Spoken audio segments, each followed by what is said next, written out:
नमस्कार। कभी सोचा है कि हिंदी के बहुत सारे शब्द आखिर बनते कैसे हैं? उनके अंदर ना एक छिपी हुई बनावट होती है, एक तरह का गुप्त आर्किटेक्चर जिसे हम संधि कहते हैं। चलिए आज इसी कला को समझते हैं। तो शुरुआत एक सीधे सवाल से करते हैं। क्या हिंदी का हर एक शब्द संधि के नियमों से ही बनता है? अक्सर लोगों को तो यही लगता है, पर क्या ये सच है? तो इसका जवाब है नहीं।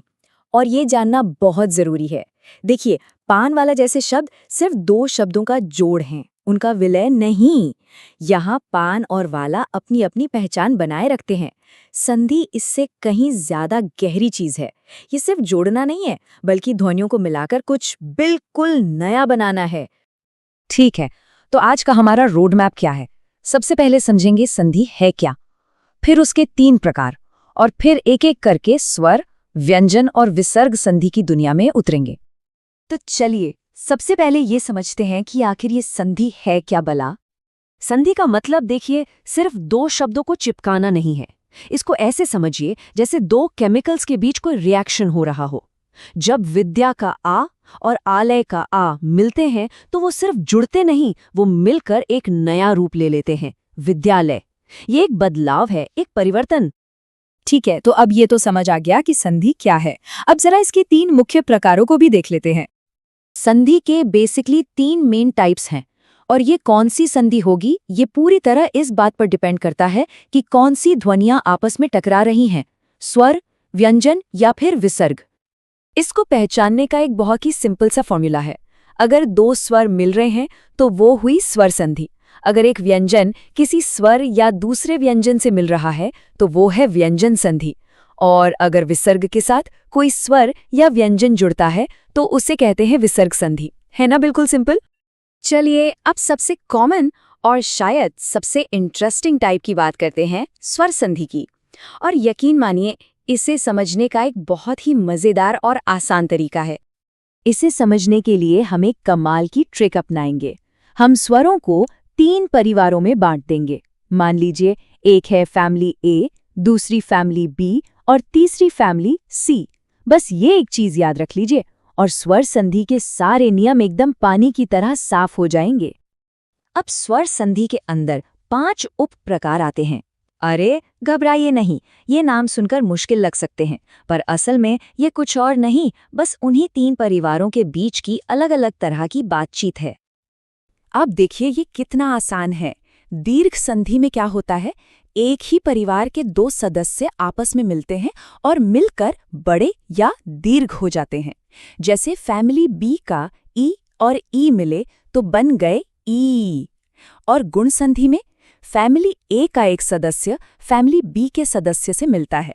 जैसे महा का आ फैमिली ए और ईश का ई फैमिली बी मिले तो एक बिल्कुल नई ध्वनि ए बन गई। और ये पैटर्न बिल्कुल ऐसे ही आगे चलता है। वृद्धि संधि में फैमिली ए मिलती है फैमिली सी से, जिससे एक एक बनता है। और यण संधि में जब फैमिली बी का कोई सदस्य किसी भी दूसरे स्वर से मिलता है तो वो खुद य या व जैसी ध्वनि में बदल जाता है। जैसे प्रति और एक मिलकर क्या बने, प्रत्येक। तो ये थी स्वर संधि। अब चलिए आगे बढ़ते हैं व्यंजन संधि की तरफ। यहाँ पर परिवारों वाला खेल नहीं है, यहाँ कुछ पक्के नियम हैं। यहाँ हमें एक अलग अप्रोच अपनाना होगा। व्यंजन संधि बिल्कुल इफ दिस देन दैट वाले लॉजिक पर काम करती है। मतलब कुछ तय नियम हैं जिनके हिसाब से बदलाव होते हैं।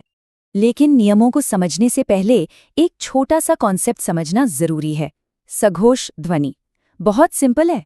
आप अपने गले पर हाथ रखिए और बोलिए क। कोई खास वाइब्रेशन नहीं होगी। अब बोलिए ग। महसूस हुआ कंपन? बस यही कंपन सघोष ध्वनि की पहचान है। तो अब आते हैं पहले बड़े नियम पर। नियम ये है कि अगर किसी वर्ग के पहले व्यंजन के बाद कोई सघोष ध्वनि आए तो वो पहला व्यंजन अपने ही वर्ग के तीसरे व्यंजन में बदल जाता है। सुनने में थोड़ा टेक्निकल है, पर उदाहरण से सब साफ हो जाएगा। यहाँ देखिए, दिक का क अपने वर्ग का पहला व्यंजन है। इसके बाद आया गज का ग, जो एक सघोष ध्वनि है।